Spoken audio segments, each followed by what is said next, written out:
ಓದು ವಿದ್ಯೆ ಜೀವನದಲ್ಲಿ ಬಹಳ ಮುಖ್ಯ. ಅಂತ ವಿದ್ಯೆನ ಕಲಿಯಕ್ಕೆ ಎಂಥ ಶಾಲೆ ಕಾಲೇಜ್ನ ಆಯ್ಕೆ ಮಾಡ್ಬೇಕನ್ನೋದು ನಮ್ಮ ಕೈಯಲ್ಲಿದೆ. ಒಂದು ಮನೆಯ ಕಾಲಾವಧಿ ಅದರ ಅಡಿಪಾಯ ನಿರ್ಧಾರ ಮಾಡುತ್ತೆ. ಅದೇ ರೀತಿ ನಮ್ಮ 89 ವರ್ಷದ ಜೀವನ ನಾವು ಕಲಿಯೋ ವಿದ್ಯೆ ನಿರ್ಧಾರ ಮಾಡುತ್ತೆ. ಇವಾಗ SSLC ಮುಗಿಸಿ ಸೆಕೆಂಡ್ PUC ಮುಗಿಸಿ ಕಾಲೇಜ್ ಜಾಯ್ನ್ ಆಗೋರ್ಗೆ ಒಂದು ಮಾತು, ಒಬ್ಬ ಕಾಲೇಜ್ ಲೆಕ್ಚರರ್ ಕೈಯಲ್ಲಿ ಪಾಂಪ್ಲೆಟ್ ಹಿಡಿದು ಬರ್ತಾರೆ, ನಮ್ಮ ಕಾಲೇಜ್ ಜಾಯ್ನ್ ಆಗಿ ಲೆಸ್ ಪ್ರೈಸಲ್ಲಿ ಲೆಸನ್ಸ್ ಮಾಡ್ತೀವಿ, ನಮ್ಮ ಕಾಲೇಜ್ಗೆ ಎಷ್ಟೋ ವರ್ಷದ ಇತಿಹಾಸ ಇದೆ ಅಂತಾರೆ. ಆದ್ರೆ ಅದೇ ಲೆಕ್ಚರರು ಮರು ವರ್ಷ ಇಷ್ಟೇ ಸಕಾರಾತ್ಮಕವಾಗಿ ಆ ಕಾಲೇಜ್ ಬಗ್ಗೆ ಹೇಳ್ತಾರೆ ಅಂದ್ರೆ ಹೇಳಲ್ಲ. ಯಾಕಂದ್ರೆ ಮರು ವರ್ಷ ಆ ಲೆಕ್ಚರರು ಆ ಕಾಲೇಜಲ್ಲೇ ಇರಲ್ಲ, ಅವ್ರು ಕಂಫರ್ಟ್ ಆಗಿರೋಂಥ ಬೇರೆ ಕಾಲೇಜ್ಗೂ ಜಾಯಿನ್ ಆಗ್ತಾರ. ಅದು ಅವ್ರ ಇಚ್ಛೆ. ಅದಕ್ಕೆ ನೀವು ಕಾಲೇಜ್ ಜಾಯ್ನ್ ಆಗ್ಬೇಕಾಗಿರೋದು ಆ ಲೆಕ್ಚರರ್ ಮಾತುಗಳು ಕೇಳೋ, ಪ್ರಿನ್ಸಿಪಲ್ ಮಾತು ಕೇಳೋ ಅಥವಾ ಬ್ಯಾನರ್ ಅಲ್ಲಿ ಕಾಣೋ ಬಣ್ಣಗಳು ನೋಡೋ ಅಲ್ಲ.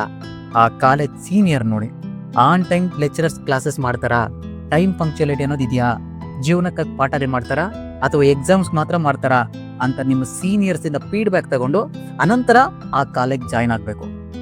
ಇನ್ನೊಂದು ಪ್ಯಾಷನ್ ಒಂದಿದೆ. ಗೌರ್ಮೆಂಟ್ ಕಾಲೇಜ್ ಪ್ರೈವೇಟ್ ಕಾಲೇಜ್ ಅಂದ್ರೆ ಪ್ರೈವೇಟ್ ಕಾಲೇಜ್. ಟೌನಲ್ಲಿ ಓದ್ತಿದ್ಯಾ, ಸಿಟಿಯಲ್ಲಿ ಓದ್ತಿದ್ದೀನಿ, ಸಿಟಿ ಬೆಂಗಳೂರಲ್ಲಿ ಓದ್ತಿದ್ದೀನಿ, ಇದು ಪ್ಯಾಷನ್ ಆಗಿದೆ. ಆದ್ರೆ ನಮ್ಮ ಸರ್ಕಾರ 125 ಕೋಟಿ ಎಜುಕೇಶನ್ ಅಂತಾನೆ ಖರ್ಚು ಮಾಡ್ತಿದೆ, ಸ್ಕೂಲು ಕಾಲೇಜ್ ಡೆವಲಪ್ಮೆಂಟ್ ಮಾತ್ರ. ಈ 2026-27ನೇ ಸಾಲಿನಲ್ಲಿ 24 ಕೋಟಿ 15,000 ಬೋಧಕರಿಗೆ ಖರ್ಚು ಮಾಡ್ತಿದೆ. ADB ನೇತೃತ್ವದಲ್ಲಿ 2,500 ಕೋಟಿ first grade college, polytechnic college ಮತ್ತೆ ಲ್ಯಾಬ್ರೋಟರಿಗೆ ಮಾತ್ರ ಖರ್ಚು ಮಾಡ್ತಿದೆ. ಈ ಫಸ್ಟ್ ಗ್ರೇಡು, ಪಾಲಿಟೆಕ್, ಲ್ಯಾಬ್ರೋಟರಿಯಲ್ಲಿ ಬೋಧಕರಿಗೋಸ್ಕರ 2,000 ಕೋಟಿ ಖರ್ಚು ಮಾಡ್ತಿದೆ. ಇಷ್ಟು ಕೋಟಿಗಳು ನಮ್ಮ ಸರ್ಕಾರ ಖರ್ಚು ಮಾಡ್ತಿದ್ರೆ ಆ ಕೋಟಿಗಳಲ್ಲಿ ಎಷ್ಟು ಕೋಟಿಗಳು ನಾವು ಬಳಸ್ಕೊಳ್ತಾ ಇದೀವಿ ಅಂತ ನಮಗೆ ಒಂದು ಪ್ರಶ್ನೆ ಇರುತ್ತೆ. ಅದ್ರ ಉತ್ತರ ನಾವೇ ಹೇಳ್ಕೊಳ್ಳೋಣ. ಅದಲ್ದಿರ ಇನ್ನೊಂದು ಪ್ರಶ್ನೆ ಉತ್ತರ ಎರಡು ನಾನೇ ಹೇಳ್ತೀನಿ.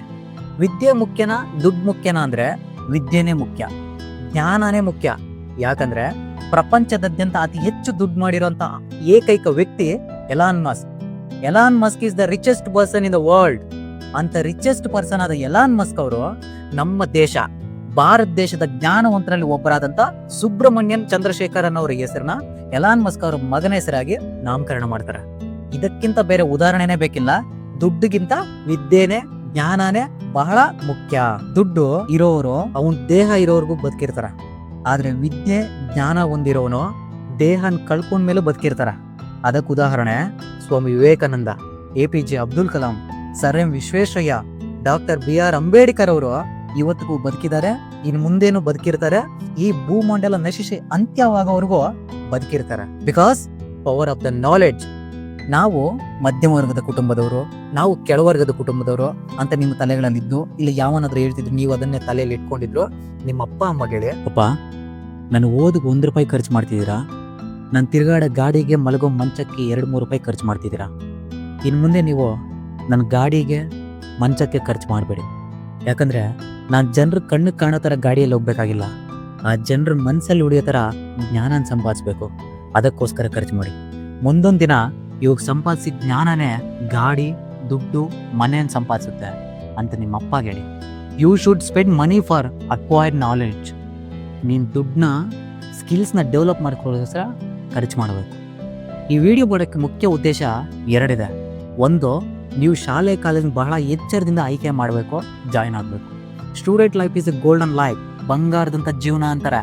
ನೀವು ಸ್ಕೂಲು ಕಾಲೇಜಲ್ಲಿ ಇದ್ದಷ್ಟು ವರ್ಷ ಎಷ್ಟು ಬಂಗಾರ ನಿಮ್ಮ ತಲೆಯಲ್ಲಿ ತುಂಬಿಕೊಂಡು ಹೊರಬರ್ತೀರಾ, ಆ ಬಂಗಾರನ ಬಂಡವಾಳವಾಗಿ ಸುರಿದು 1 2 ಡಬಲ್ ತ್ರಿಬಲ್ ಮಾಡ್ತೀರಾ, ಇಲ್ಲ ಮಂಗಂತರ ಬಂಗಾರನ ಅಲ್ಲೇ ಎಸೆದು ಬಾಳೆಹಣ್ಣು ತಿಂದು ಬಾಳೆಹಣ್ಣು ಸಿಪ್ಪು ಮಾತ್ರ ಕೈಯಲ್ಲಿ ಹಿಡ್ಕೊಂಡ್ ಬರ್ತೀರಾ ಅನ್ನೋದು ನಿಮಗೆ ಬಿಟ್ಟಿದ್ದು. ಇನ್ನೊಂದು, ದುಡ್ಡಿಗಿಂತ ವಿದ್ಯೆ ಜ್ಞಾನನೇ ದೊಡ್ಡದು. ದುಡ್ಡಿದ್ರೆ ದೊಡ್ಡಪ್ಪ ಅನ್ನೋದು ಎಷ್ಟು ಸತ್ಯನೋ, ಆ ದೊಡ್ಡಪ್ಪನ ಜುಟ್ಟಿಡ್ಕೊಂಡು ಅಲ್ಸೋ ಶಕ್ತಿ ಇರೋ ಜ್ಞಾನ ಅನ್ನೋ ದೊಡ್ಡಮ್ಮನಿಗೆ ಅನ್ನೋದು ಮರಿಬೇಡಿ ಅಂತ ಹೇಳಕ್ಕೆ